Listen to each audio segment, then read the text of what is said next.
more than 2,000 years, scholars of antiquity have been puzzling over Plato's descriptions of the island nation and empire of Atlantis.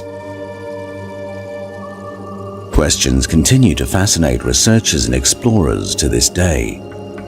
Was Atlantis a real place, or merely a literary device, a warning against pride and hubris? How could a civilization with the strength to maintain a maritime empire and to threaten Greece's security have simply disappeared? Why is there no mention of Atlantis in any ancient text other than Plato's? Where was this island capital located? And what could possibly obliterate this famed nation, as Plato asserted, within a night and a day? These questions have taken geological researchers all around the world, from Morocco to Indonesia, from Bolivia to the North Sea, from the Mediterranean to the Sahara, all in search of Atlantis. Still, the majority of commentators regard Plato's description as nothing more than literary fiction, a salutary tale against national pride and military hubris.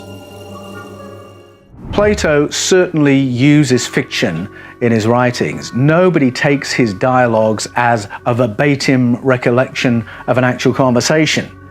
But Plato was real, and his subject Socrates was real. Plato's skill and passion in getting across Socrates' teaching is real. And in his dialogues, Plato certainly appeals to events in real-world history. Now, when we come to his long description of Atlantis in Timaeus and Critias, to me, it just doesn't bear the marks of pure fiction. Plato's references to higher beings, or gods, and to beings who are hybrids of gods and humans, are taken by some to be evidence that his Atlantean narratives are pure fiction. Yet we find similar references in the texts of other ancient cultures who pepper their ancient histories with mention of similar entities. Many people think of Plato's description of Atlantis as if he's describing some kind of a utopia, but that's really not the case. Atlantis has an army. It goes to war. It was, he said, an enemy of prehistoric Athens, but that Athens defeated it. So it's not a utopia. And Plato's descriptions of it are so full of details that have nothing to do with advancing a story of national hubris or pride comes before a fall, which is often how people interpret Atlantis when they want to say it is a fiction. Now, Plato said that this information had been obtained from ancient Egyptian priests who had relayed the information to an ancient Greek legislator called Solon. And once again, that is a real person in real history. For me, those are all details that point to Atlantis being a real culture in real-world history. What really sparked the modern quest for Plato's Atlantis was the discovery in 1868 of the ancient and mythical city of Troy. For centuries, the academic consensus was that Troy was the literary creation of Homer, a Greek author who predated Plato by at least 500 years. In his work The Iliad, Homer details the Trojan War and the 10-year siege on the city of Troy. Most scholars read these works as pure fiction, yet a few commentators quietly wondered if the fiction might be threaded through with real history of real places and real-world events. Plato's references to higher beings or gods and to beings who are hybrids of gods and humans are taken by some to be evidence that his Atlantean narratives are pure fiction. Yet similar references can be found in the texts of other historic cultures, who pepper their ancient histories with mention of similar entities. The wide consensus that Troy was no more than fiction was dealt a fatal blow when in 1868, a 46-year-old German archaeologist, Heinrich Schliemann, discovered the mythical city of Troy. The way Heinrich Schliemann set about locating Troy was simply to make a checklist from all the geographic markers that Homer had placed in his narratives and use them as a guide to get him to the location.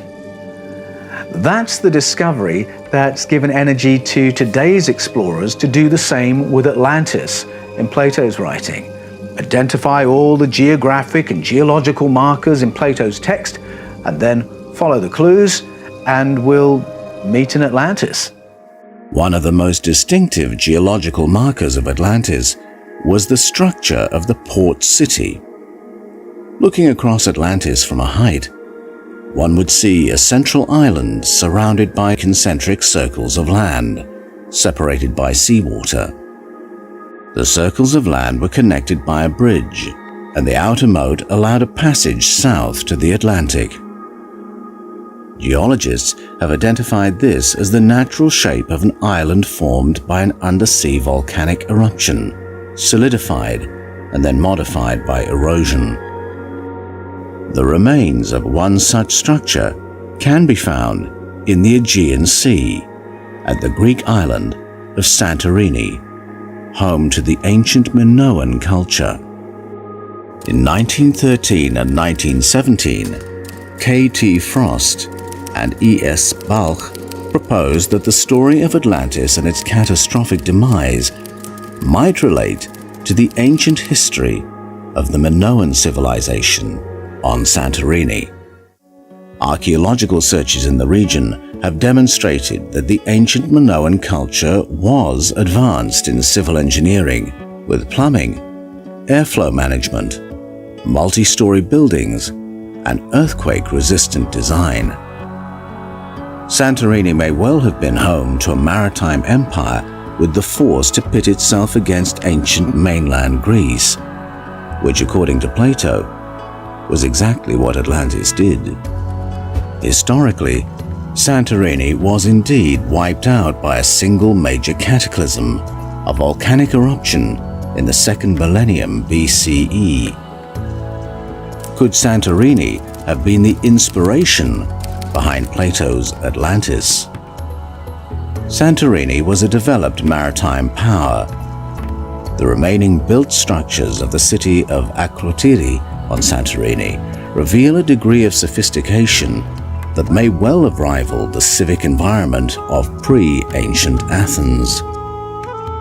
However, it is difficult to correlate the geological clues that Plato claimed for Atlantis. The concentric circles of the Atlantean capital cannot be identified.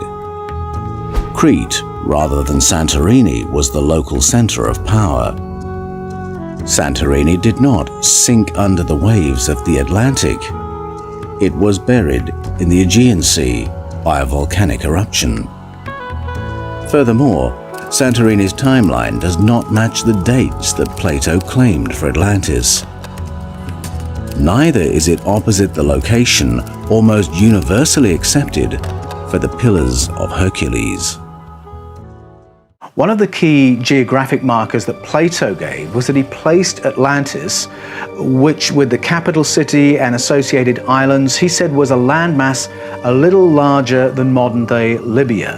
And he placed it beyond and opposite the Pillars of Hercules, across from the Pillars of Hercules, he said, or Heracles, as the ancient Greeks would say. Now, those pillars were understood by the ancient Greeks to refer to the two towering promontories that flank the entrance to the Strait of Gibraltar.